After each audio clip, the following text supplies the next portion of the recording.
Hi, my name is Tessmann. I'm a mechanic for Tessmann. We've been asked a lot on how we break in our motors, so we're doing this video to explain our process. This is a brand new motor. It's in our break-in car.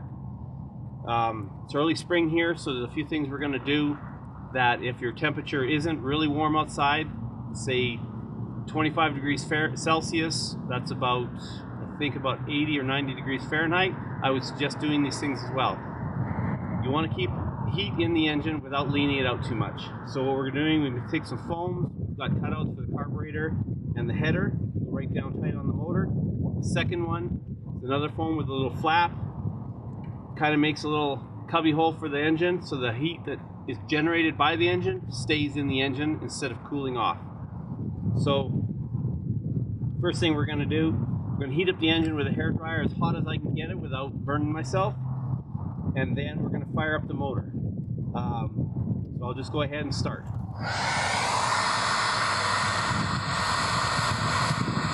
This will be done for the first 4 tanks. This prevents any unnecessary engine wear. When the engine is cold, that's when you get the most wear. Piston is made of aluminum. The sleeve is brass. Brass expands faster. So when you heat up this motor, it's going to make a little more room for the piston. So our initial startup is not going to be quite so tight. It takes a little longer to break in a motor, but this is going to give you better fuel mileage, longer engine life, and more power.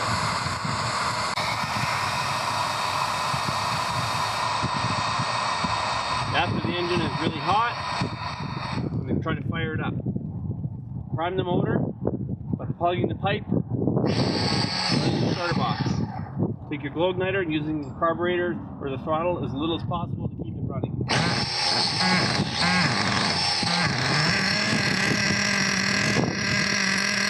Leave the glow igniter on a little bit. Make sure it keeps running. So get some heat into the motor. Holding the throttle on just slightly to keep it running. So the motor gets some heat into it and the fuel through it. Try to keep it running as slow as possible without letting it die.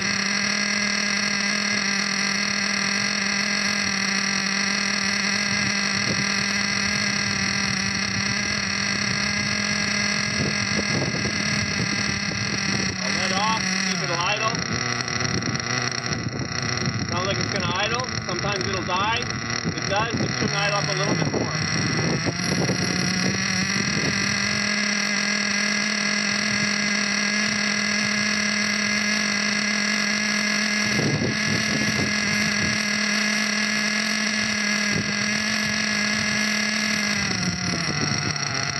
Okay, now I'm running up my sidewalk. Really, really easy.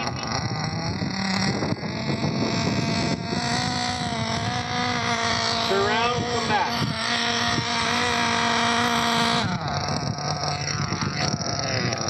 Let it idle again. I listen for it when it starts to load up.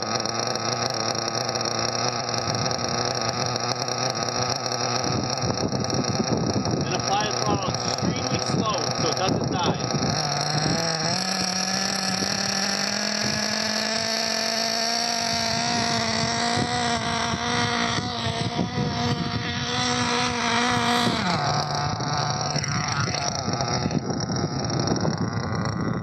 Driving about 10-15 feet, turning around, coming back. Always allowing it to idle in between each run.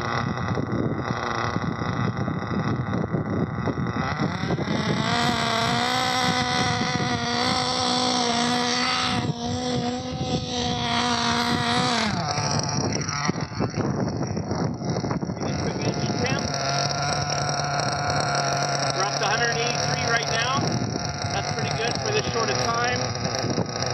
Running good. You can hear it's rich, but it's still running, so I'm going to leave it. I'm going to see if I can get it up to 200 fairly quickly. The tire foams help hold the heat of the engine in. Without it, it'd probably be 30-40 degrees cooler.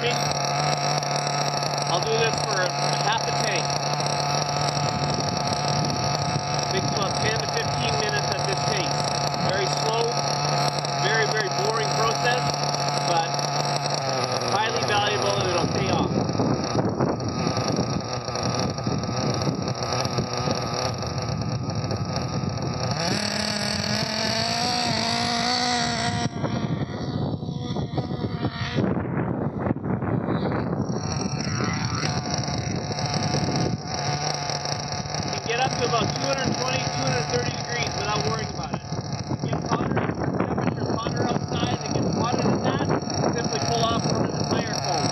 That will allow the motor to come back down in temperature. If it's still too hot, richen it up just a little bit.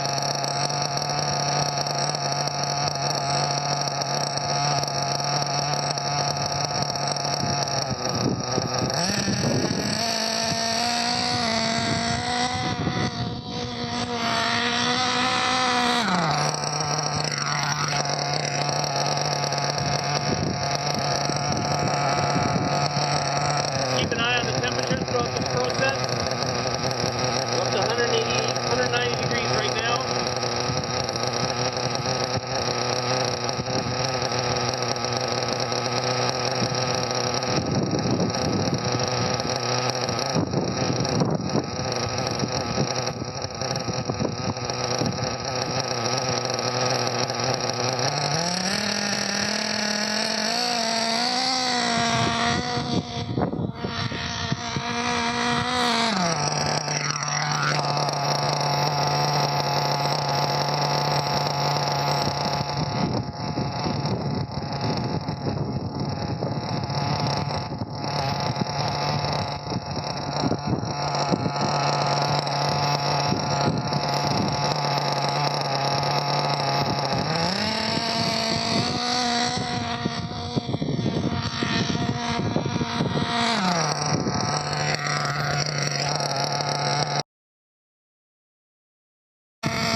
Tank's gone, but I'm not going to plug the pipe, or I'm not going to do anything. The way I'm going to stop it is stop the flywheel.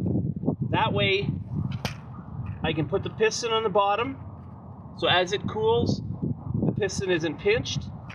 There's fuel in the crankcase still, ready to fire up for the second half of the tank. I'll take my foams off, let the engine cool completely, and then we'll do the second half of the tank. Okay, we've let the engine cool down completely. We're going to do the second half of the first tank. Again, I'm going to heat it up with a hairdryer, hot as I can get it. This process again, I will repeat for the first 4 tanks. Each time heating up the engine as hot as I can get it.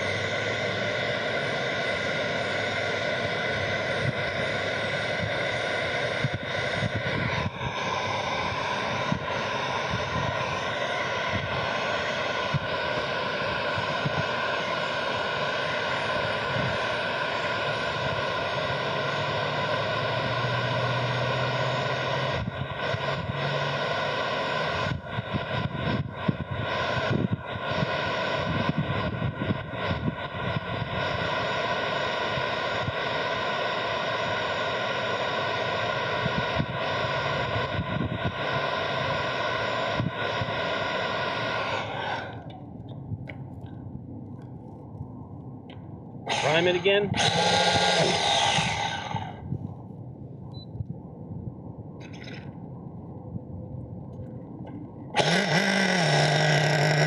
Second time it'll obviously start easier. Keep it running on the starter box.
tank 2, you can run the car a little bit further, letting it idle between each run again, the same way we're doing now.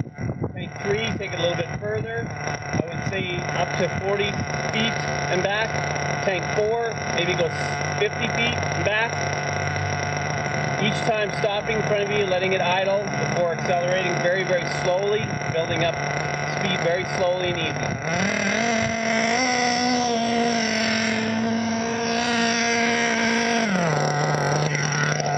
Monitoring the temperature. Trying to get it to 200, keeping it below 230 maybe.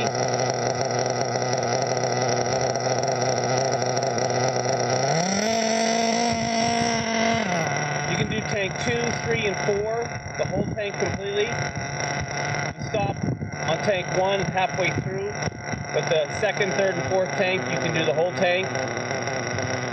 At the end of the tank, we never run the car completely empty. Monitor the fuel at the bottom of the tank.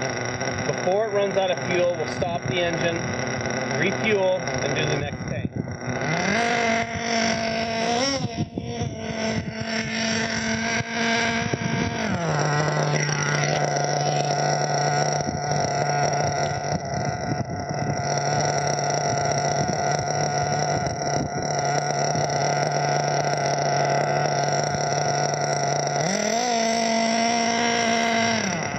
Again, this is an extremely slow and arduous process, but it is definitely worth it.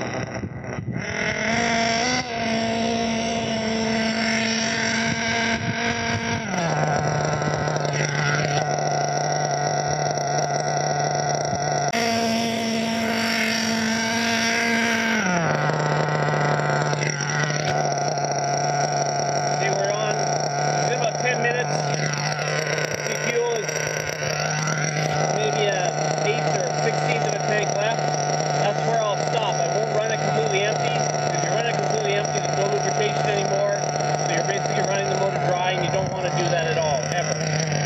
Stop it again, make sure the piston's completely at the bottom.